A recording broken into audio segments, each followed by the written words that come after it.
Or does he have an echo? Is it because caused by us? No, it wouldn't cause his echo, right? He says here is here an echo. Well, if this goes into there, bleeds into there, then there will be an echo. Oh. I'll go listen to over there then. Just leave it on, but make it record. It's not recording sound though. Let it sit right down where you first put it down.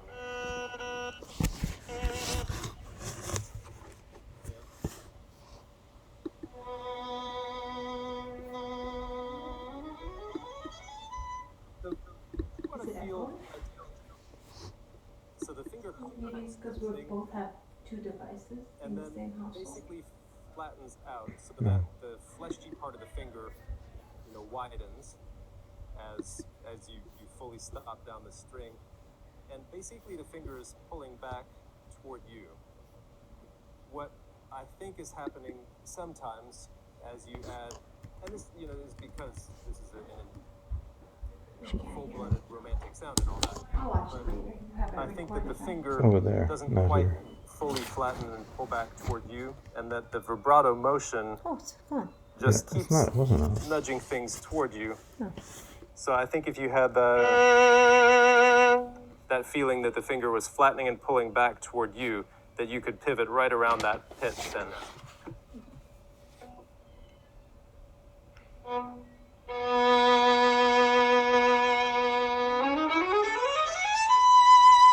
Yeah, and this is all in the interest of having that and everything in between, right? Or I suppose you could have everything from non-vibrato all the way up to the widest vibrato. Could you go to something higher on the G string,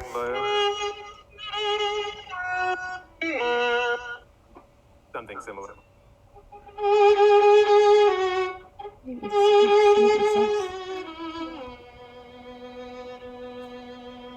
But our microphone is turned off. Oh. Do you know what I mean? It wouldn't. It's her microphone picking this up. It's just barely. I'm happier, feeling more centered, hearing that. So, for someone at your level, it's nothing that you haven't done. I would place it more front of mind so that it is just right centered where you want it to be. And it might be interesting to compare you playing the same thing without vibrato and then adding the vibrato. That can be really useful to compare, like, right away, A and B. Play the same thing you just played if you would. No vibrato at all, but maximum shape.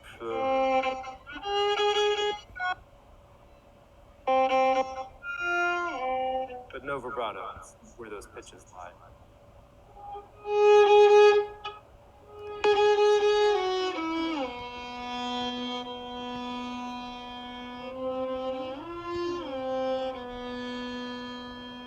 Can you arrive the way you want, but with no vibrato?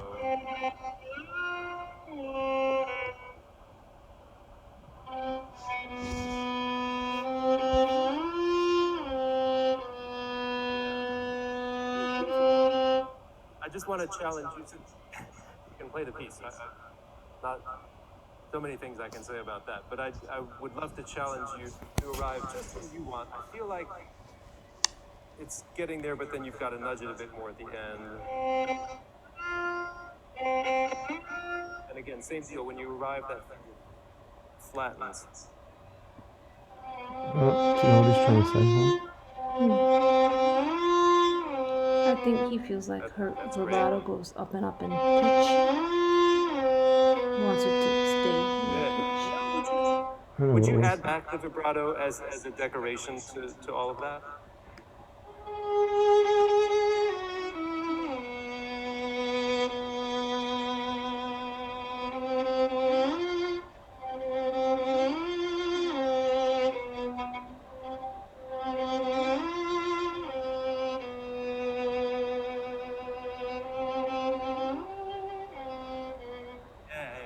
I can tell you're hearing the same things I do. When you go back, you're fixing the same thing I would fix. I love that.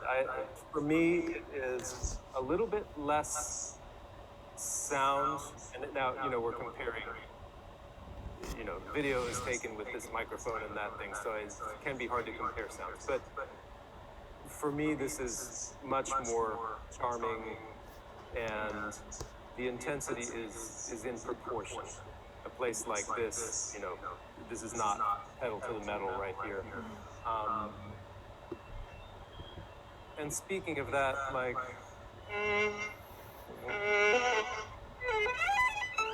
or I think if those could just really spin along, Man can play. just Yeah, faster he and does. easier.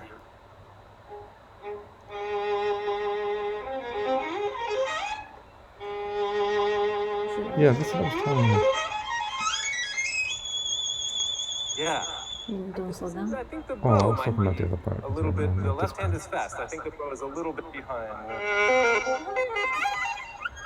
with the string changing.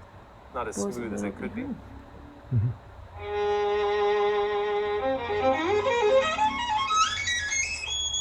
Yeah. And then how about This one. this one? This is where I want her to slow down. Not slow down. So here you delay.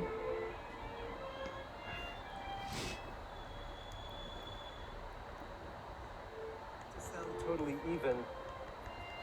I almost feel like the shifts are happening when you need the next note to arrive. Like you're starting the shift there rather than starting it before you arrive.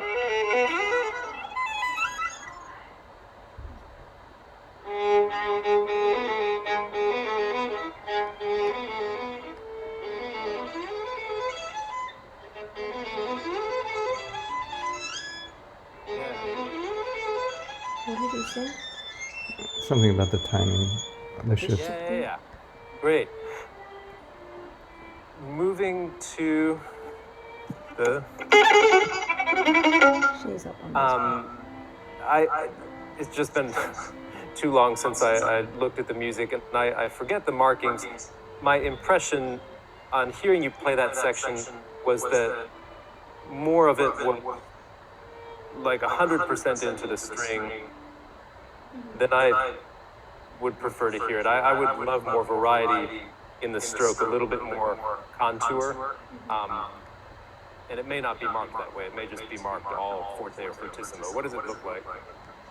There's spiccato for the and I think before that it's pretty much on and forte until we get to the Forte,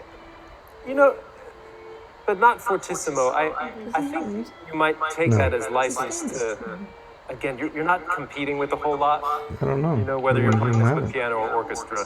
So rather than just the total domination. And you made a quality sound. It was just a lot of it, and so it didn't have anywhere to go up. But so that you could follow the line a little bit more. Give us a version like that.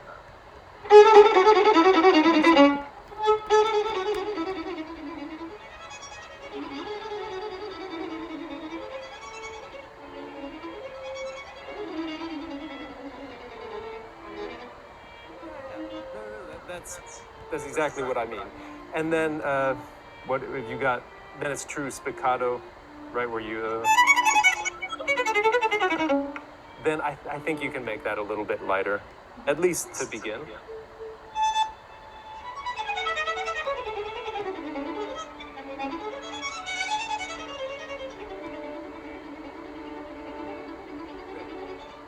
There's a little bit of tubbiness right here. And that's just being a little bit too far from the bridge. So. Is it closer to here? What's it closer?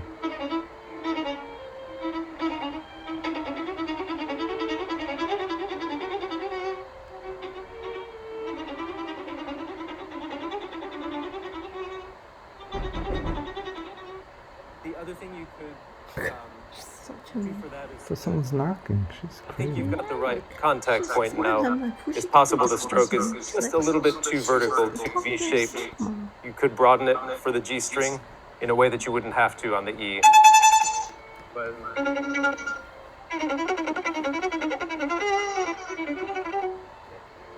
give that a try.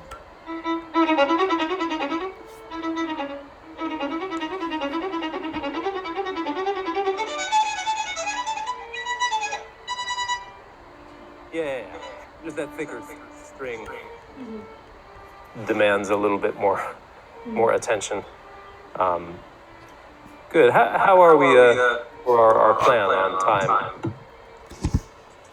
Yeah, maybe just a few more minutes, and we're gonna, and the last 20 minutes or so, Okay. let the fellows ask some questions. Oh. Could you go to the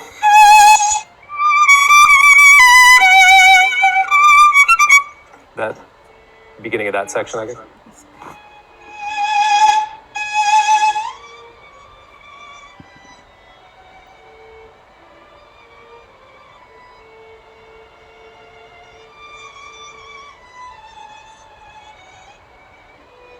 She's got to do something in the triplet. Like, it's always the same.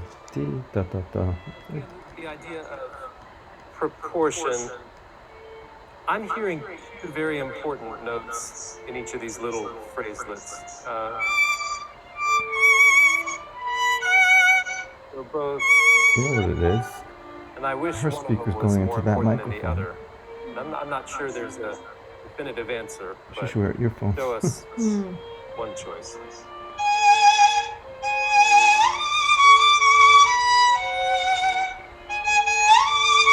Not us. Before, Not us. she's done it before. We used the mics for Danielle. I don't know. Why is it that it's going back into the computer? Is it the last position? That was already much more interesting and to me natural sounding. One shift you're doing that seems it's like one studenty sounding shift in a whole like shelf full of really awesome sounding. It's this one. You're changing strings, I assume, for some reason. So.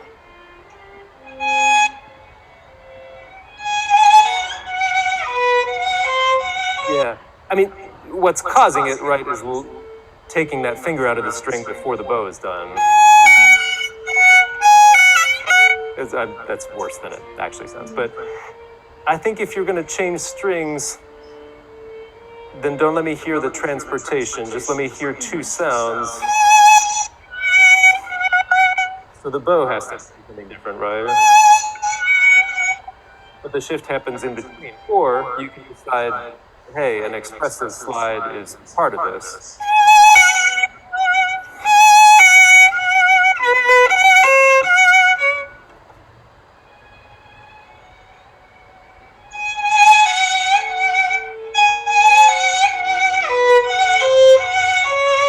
What if you saved the slide for coming down and I didn't hear the one changing strings? Maybe the changing string was a sound change. And then I hear that one. Changing her slides, Mr. Ravenfall.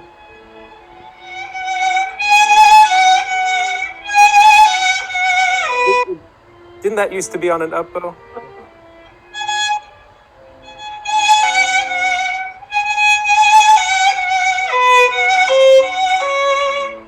Yeah, I mean, for someone like you could make it so I didn't hear it. It's still just happening a little bit too early and too slow. So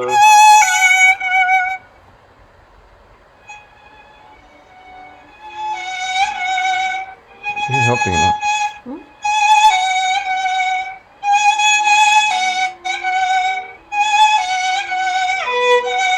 yeah, it's really, really close. You've made it later and faster. If you put it even later and even faster, then it would be in the bow change.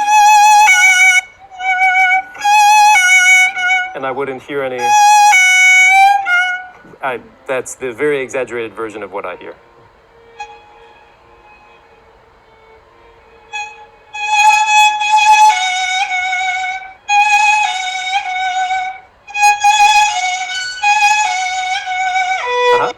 And if I'm ever trying to, like you're getting it closer and closer, but it's not quite getting there, go to the other side. In other words, you're putting it now before the bow change, put it after the bow change. And it's gonna be wrong, but just to feel what it would be like if it was actually late.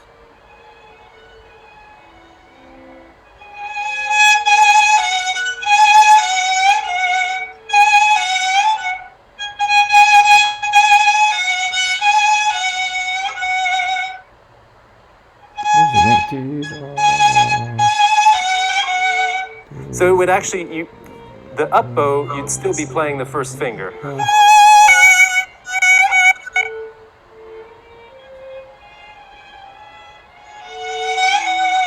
Yeah. Yeah. So that's late. The other one was early, so by narrowing those down, you can get it right in the middle where I don't hear it at all. Anyway, that can be a project. I know it's the tiniest of details, but if you can make it part of your control, how much, what slides do people hear, what do they not, then you can really do anything you want with the piece. So, as you already pretty much are. Great, yeah, thank you so much. Thank you. Yeah, great job, Esme. So now we're going to move on to the next part of this, and it's just we want to take some time to have all of our fellows, and I know there's some teachers here too. Feel free to ask Mr. Cole anything regarding the violin. The shared screen. And so you can unmute yourself if you have a question. Feel free to ask. I saw Francois Henkins in the chat, but I haven't seen on screen yet. But hi to you. Henkins is. Who's that? Yeah. David.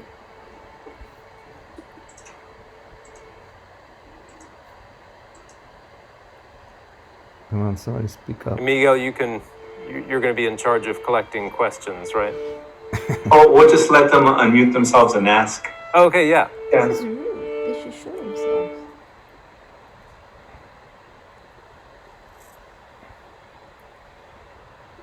Okay, somebody ask. These are the only people? Yeah. Where's... Fuck. This is awkward. Yeah, okay, Well, you know these guys, so you know who you should, call on and make them ask a question. Why don't I start, Mr. Cole?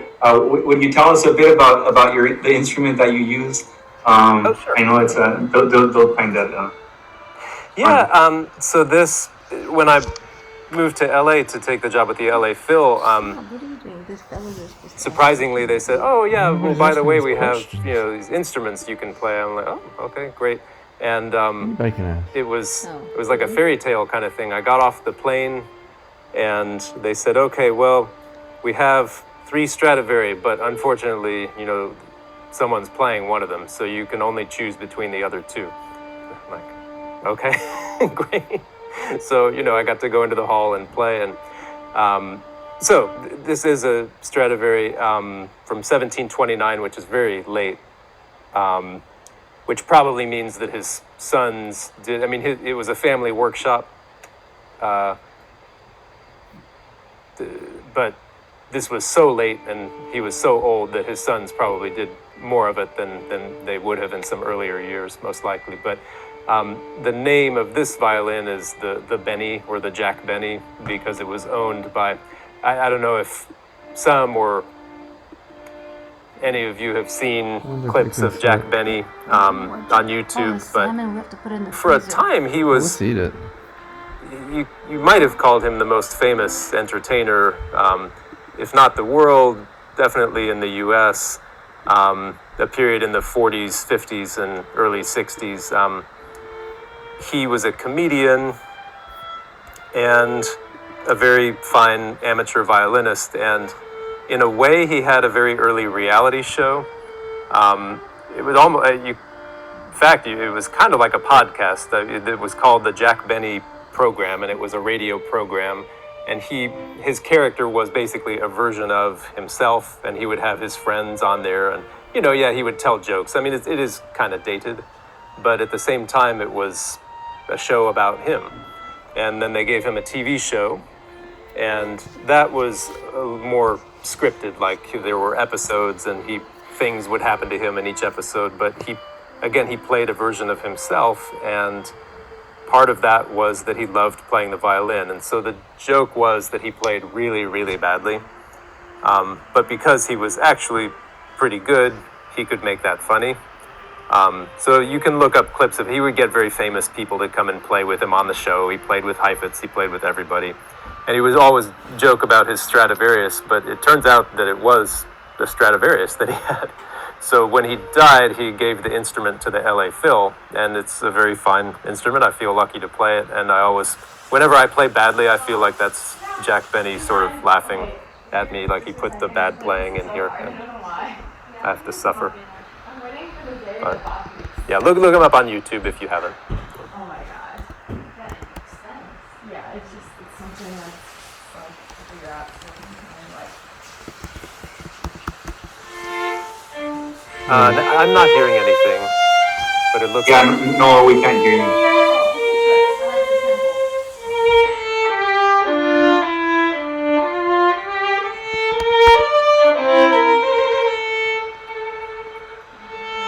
And if sound isn't going to work, you could always type the question too.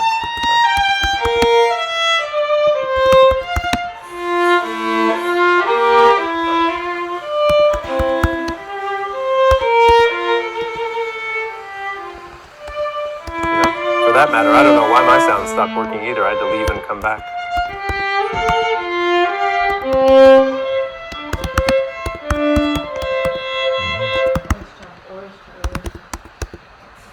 Oh, this is difficult. Hey, my vibrato is something is like changing again.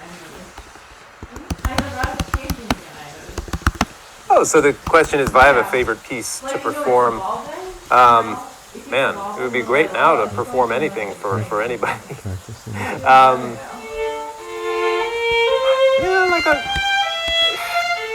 I guess I still have to say playing solo Bach, I do get satisfaction from that it's different from playing anything else, and it's, I would definitely put that as a favorite. Is that the favorite? I don't know, that probably changes from time to time, but there's also nothing like playing a big piece in a big group, when we play the Mahler symphonies or the Strauss tone poems, or even like a really exciting Dvorak, the end of a movement of a Dvorak symphony or something where he really whips everything up, Stravinsky, all that. There's nothing like that either. That's why I joined an orchestra in the first place. So both of those things come to mind. I was just talking to my wife yesterday about playing the chamber music of Brahms. Those but the quartets are tough. They're can be hard to pull those off, but like the string quintets and the sextets and the piano quartets and quintets. I don't know if during normal times you guys would be able to get together and read some pieces of chamber music, but that's one of the best things you can do for your own playing, is to, when you work on the Mozart concerto, for example, it really, really helps if you've played some Mozart string quartets, just to hear how the same music can be written in a different context, and you start to pick up on patterns, like, oh yeah, this is one of Mozart's things. I recognize this kind of chord change from this other piece, and in that piece, it was easy to tell the character was changing because the cello figure started doing this. So then when you have to play it in a solo version and you're missing all that context, you can still think, oh, okay, this is the same kind of chord change. Let me see how it would be if I change the character in a similar way.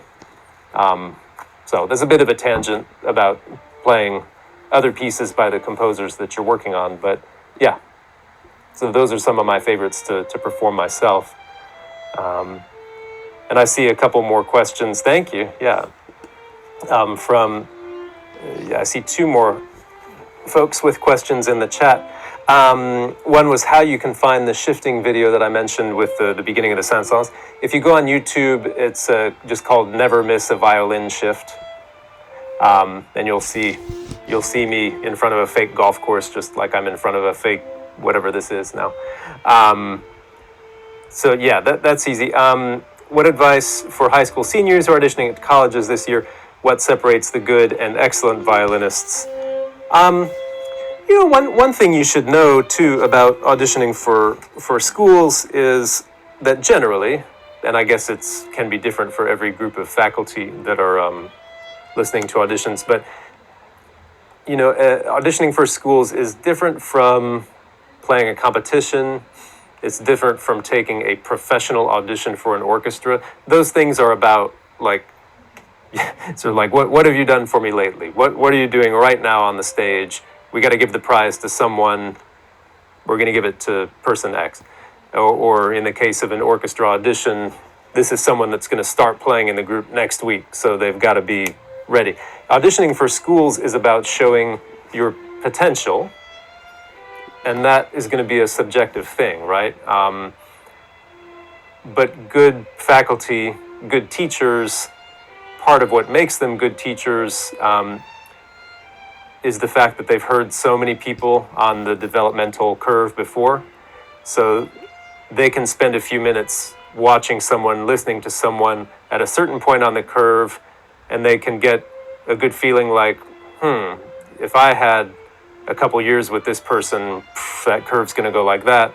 Or, the things that this person needs, I'm not the best at giving. I think my colleague here, I think they would really flower under that person. Or, there are some folks, they don't really like playing the violin and their parents made them do it and they play really well, but something about their presentation telegraphs the fact that they don't really want to be doing it. And, teachers understandably don't really look forward to working with folks like that, just because at some point they're going to lose interest. Now, nobody can guess right 100% of the time, but hopefully that gives you confidence that if you walk in and you show,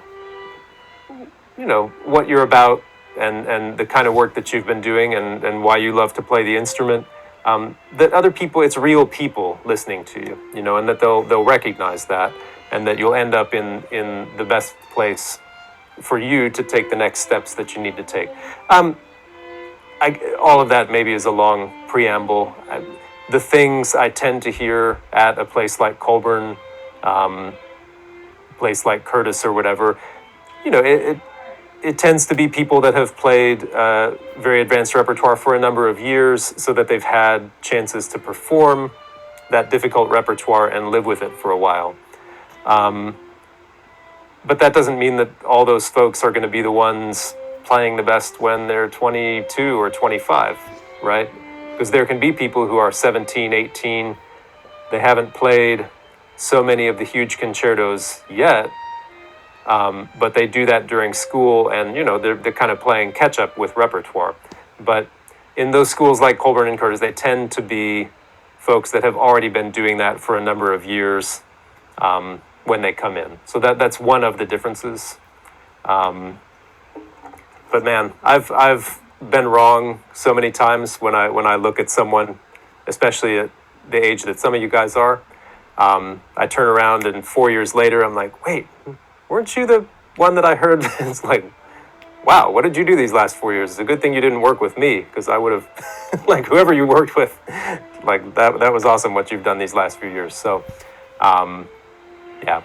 Pitch, rhythm, sound quality, those are the three. I should have just led with that. Give the shortest answer. Pitch, rhythm, and sound quality are always things that people like to hear. There's another question.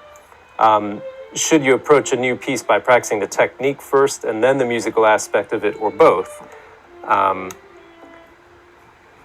will say, I don't know how I would have answered this question when I was your age, but the way I worked kind of answered it for me. Yeah, I really wanted to learn the notes, right? I wanted to kind of get it under my fingers. Let me get it under my fingers. I just got to woodshed. Just got to learn this. And then, okay, now I can interpret it. Now I'm comfortable adding in some slides and shaping it. And you know what happens, right? Is like, I was stuck at that point. I'd been practicing it for 2 months, like, to get it down, and then it could never really turn into anything else. Or I'd get ambitious. I'd say, like, oh, no, I know how I want it to sound. I want to change the expression here and put in these slides, but that would change what was going on. You know, if I want to change the timing of a slide, all of a sudden the bow planning is going to be different. If I'm going to shape something a certain way, it's going to be quieter here and louder here. That's going to change my contact point, and it might even change the bowings that I would want to use. And so I would have to end up learning the piece twice. So now I'm a little smarter. I do more homework before I just start sawing. I don't have to make all my final decisions for how I'm going to shape everything, but I do want to come into the piece with some idea of the characters of the different sections, where the characters change, and basically what they're changing from and to. And then looking in a little more closely than that, the basic shapes. Here's where the phrase goes. You know, here's the most important part, a little bit less important, least important. Looking in more detail than that, that's when I kind of want to have the violin in my hands to, okay, what fingering do I want to use here? I know how I want to shape it. What's best going to bring that off? So now it's both at once. I don't think you can separate them and really come out with an effective performance. And nobody says that you have to practice the whole piece at the same speed too, right? There's some places you can sight read, basically, and you can right away start shaping them exactly the way you want. There are other places, right? Things like that, and you're going to have to do them slowly, but don't do it, you know, do it with quality sound and smooth.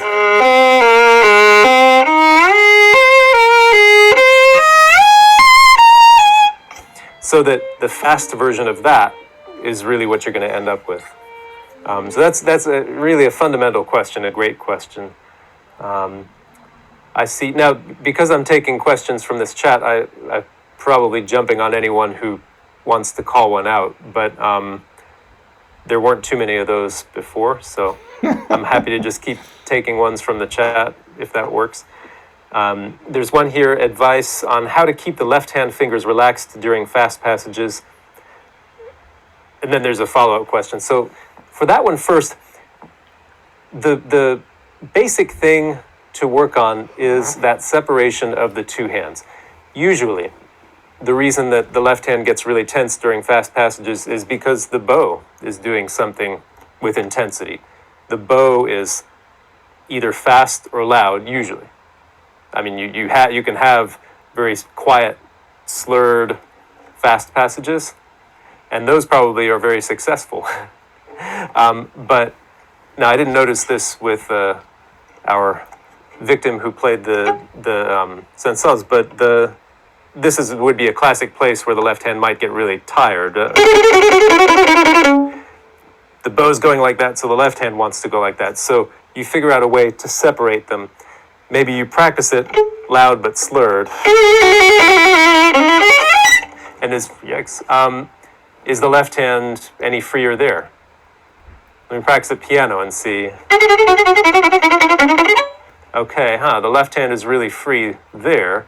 So now let me start gradually increasing the dynamic, but let me insist that the left hand remain free. Coincidentally, I do have a video on this too.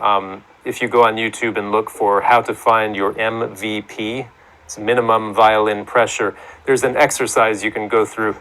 Like if you took that passage, insist on playing it loud, powerful with the bow, but you start with a finger pressure that we could call 1, which would be harmonic pressure. It's so light that the real notes won't actually come out. Like G sharp with harmonic pressure is not a real note. So that's what you should hear. Now that is actually more than 1. What I was doing was 2 because I could hear some real notes. Let's see if I can really get it to 1. That's a 1. You could hear the harmonic. 2, 3, you can start to hear the notes, but it's still really fuzzy. And most people, when they try this, immediately their bow lightens up. but you got to insist on a strong bow, and you go through each step of the finger pressure until you arrive at the least that you need, and that will feel remarkably light to you. So that's probably my favorite exercise for doing that. And then Mr. Cole, I want to be respectful of your time, so I want to thank you very much, for working with our fellows tonight. I know it's dinner time in LA, so I hope you enjoy your meal, and Sure. we really hope to see you again in the near future.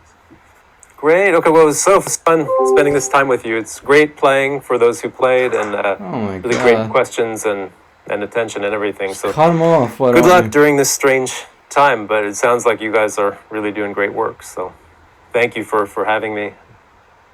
Thanks, Mr. Cole, and thank you all. See you soon. Thank All you. Bye. Thanks. Bye.